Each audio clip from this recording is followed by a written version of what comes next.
everyone, and welcome to 5-6 News.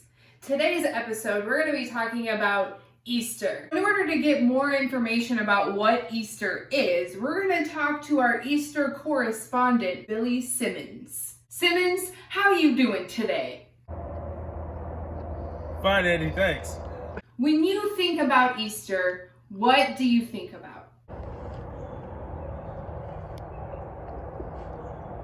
Well, you know, I've always been told it's important that if somebody says something more than once, you should pay attention. That being said, the Cadbury Bunny has been putting out the same commercial my entire life. Every year, same thing. I think they're trying to tell us something. What do you think it is, Andy? That's really funny, but I don't know. What do you think? Well, I don't know, Andy, and that's why I asked you. Back to you, Andy. You're so funny. Travis, what do you think? When you think about Easter, what comes to your mind? Actually, Andy, I think Travis is a little busy right now. No, I'm not. Oh. When I think about Easter, I think about the Easter Bunny and candy. I really love candy. I like candy too, Travis. All those things are good, but when I think about the true meaning of Easter, all those things seem so empty. But empty is a good thing. Think about this. Normally, empty is not good, like an empty can of soda, or an empty fridge, or other things that are empty. But I'm here to tell you that empty is good. So when we look at Easter in the proper light and we understand what really happened, we see why empty is good. When Jesus was nailed on the cross, they buried him in a tomb, rolled the stone over the opening, and what happened? 3 days later, the unthinkable happened. The tomb was empty.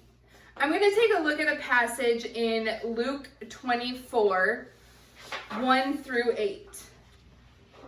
But very early on Sunday morning, the women went to the tomb, taking the spices they had prepared.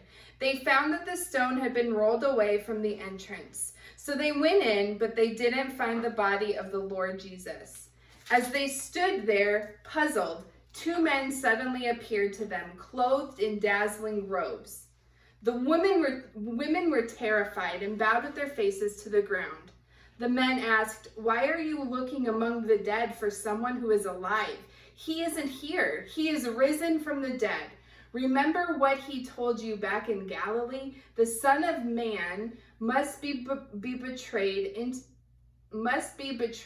the hands of sinful men and be crucified, and that he would rise again on the 3rd day."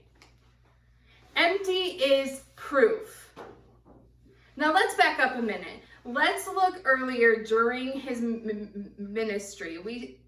When he said he had to go through this to his disciples. I'm going to read from Mark 8:31. Then Jesus began to tell them that the Son of Man must suffer many terrible things and be rejected by the elders, the leading priests, and the teachers of religious law. He would be killed, but 3 days later he would rise from the dead. Jesus didn't make a false claim or do something that he wasn't going to do. Empty is powerful. Think about this. Jesus died and rose again because he says who he is. Jesus has power of sin's greatest weapon, which is death. Jesus is the one who says, I can give you life. I can make it so that you will never really die. That after life on earth is done, you will live with me forever. Forever. Because that is how much he loves us. The empty tomb shows us that he has power over death. He looked at death straight in the eye and said, "No, not today, Satan." How cool is that? Empty is permanent. Permanent, permanent, permanent. You know, lots of people visit what is thought to be the tomb Jesus was buried in every year. And guess what? It's still empty. It's still empty. We're going to jump to Romans 6:9. We are sure of this because Christ was raised from the dead and he will never die again. Death no longer has any power over him. Jesus wasn't in the tomb 3 days after he was crucified, and he isn't there today, and he never will be. Jesus is God, and he is alive forever. So when we look at the true meaning of Easter, empty is a good thing. Empty means Jesus who he says he is. Empty means Jesus has power over death, and empty is permanent. Jesus is permanently alive, and death will never overcome him again. And when we decide to follow him instead of following our own selfish desires, we too can begin to truly live.